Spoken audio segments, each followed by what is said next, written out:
Lição 6. O cristão e sua santificação. O texto áureo da lição: segui a paz com todos e a santificação, sem a qual ninguém verá ao Senhor. A Bíblia é clara. É uma das coisas que muito me maravilha na Bíblia. A Bíblia ela não tergiversa e também ela não usa de ambiguidade. Ninguém. Então, não pensemos que eu e você somos exceções. Ninguém verá ao Senhor sem santificação. Mas o próprio texto áureo, ele nos ensina uma grande lição. Que um elemento que contribui para a santificação é a paz. Vejamos que o texto áureo começa dizendo, segui a paz com toda. E interessante que o termo no original é seguir no sentido de perseguir. E muita gente pensa que seguir a paz aqui é uma coisa assim mais ou menos passiva. Não, meus amigos. É seguir mais ou menos como o caçador persegue a caça. Ou seja, não largar até atingir. A razão porque muitos crentes não conseguem viver uma vida santa é porque eles são briguentos. Eles são arruaceiros, eles são belicosos, enfim, e a santificação não encontra campo. Então lembremos, seguir a paz com todos e a santificação, sem a qual ninguém verá o Senhor. Isso é Hebreus 12 e versículo 14. A lição, ela contém 4 divisões, 4 tópicos, todos eles muito importantes, e o primeiro é sobre uma abordagem sobre santidade, santificar e santificação. Em resumo, santidade, como estamos vendo, é um estado. É um estado. É algo estático. Agora, santificar e santificação é algo progressivo. O segundo tópico é a tríplice santificação do crente. Ou seja, é uma santificação sob 3 ângulos. É a santificação no sentido posicional em Cristo, é coisa mesmo pela fé, mas é real.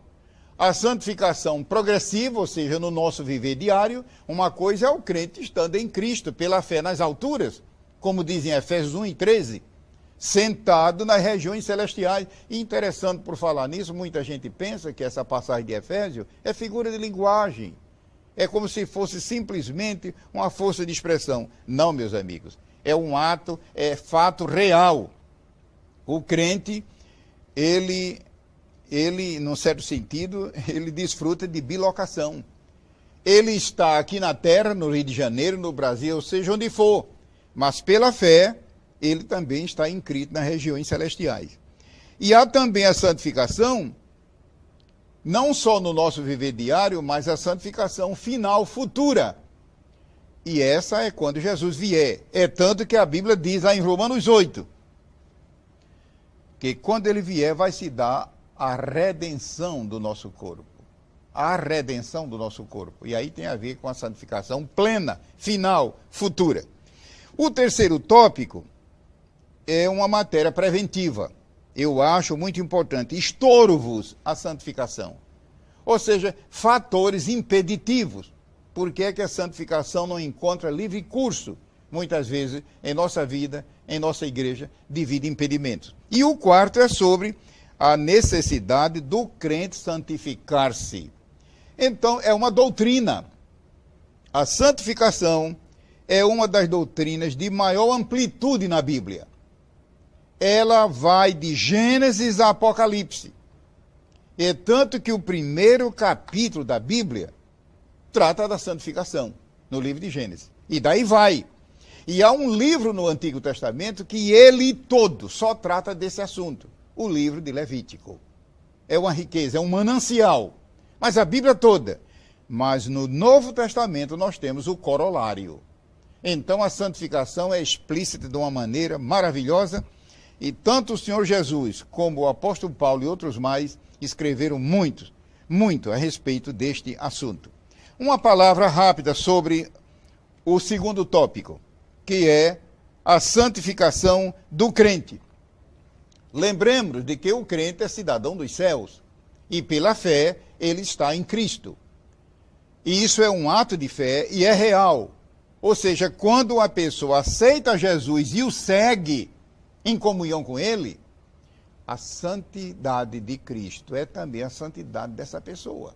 Nesse sentido, um crente nunca será mais santo do que no dia que ele se converteu. Você está ouvindo e entendendo isso? Um crente que de fato é nova criatura em Cristo, ele nunca será mais santo do que no dia que se entregou para Jesus. Mas isso em Cristo. Mas temos que entender que nós estamos na terra e precisamos de santificação vista, progressiva, humana, experiencial. Eu não estou dizendo experimental, estou dizendo experiencial. E é aqui que o crente precisa ter cuidado. Por quê? Em Cristo, você não precisa ter preocupação. Cristo nunca falhou, nem falhará. Nele nós somos perfeitos, mas em nós mesmos nós somos falhos e precisamos cuidar disso. Mas a Bíblia diz em 2 Coríntios 7:1, aperfeiçoando a vossa santificação. E como é que um crente é perfeito em Cristo e precisa agora aperfeiçoar? É claro, aperfeiçoar em nós mesmos. Querendo dizer que em nós mesmos nós precisamos crescer. É tanto que há crentes mais santos e crentes menos santos. O próprio apóstolo Paulo, que foi um grande paladino da fé, ele chegou a dizer, eu sou o mínimo dos santos. E o que é que eu vou dizer? Então, o que é que a Bíblia está querendo dizer ali? Em lugar de eu ficar procurando santidade na vida dos outros, eu devo primeiro mostrar a minha. A lição também trata de estorvos. E quais são, em resumo, esses impedimentos? Desobediência. Meus amigos, desobediência que eu estou falando aqui não é um ato. Eu estou falando em desobediência contumaz, ou seja, a pessoa que é desobediente por natureza. Essa pessoa não vai conseguir viver uma vida santa. Quanto mais ela tentar, é pior. Então, sejamos obedientes à palavra de Deus. Comunhão com as trevas. Eu nem preciso explicar. A pessoa que pratica obras infrutuosas das trevas, não conseguirá. Erros a respeito da santificação. A pessoa ter ideias próprias, desprezar a palavra de Deus. Áreas da vida que não são santificadas. A nossa vida é repleta de um número infinito de áreas. Essas áreas precisam ser alcançadas com a obra de Cristo. E um quarto ponto, que é o final, é a necessidade do crente santificar-se. Por quê? A Bíblia ordena. A Bíblia ordena. Quando a palavra de Deus fala desse assunto, ela diz, sede santos. Meus amigos, isto não é um pedido, é uma ordem. E quando Deus dá uma ordem, é porque Ele dá graça para a pessoa cumprir. Deus não vai dar uma ordem se a pessoa não pode cumprir. E aonde estão esses recursos? Em Deus, na Bíblia, no Espírito Santo, no Senhor Jesus Cristo.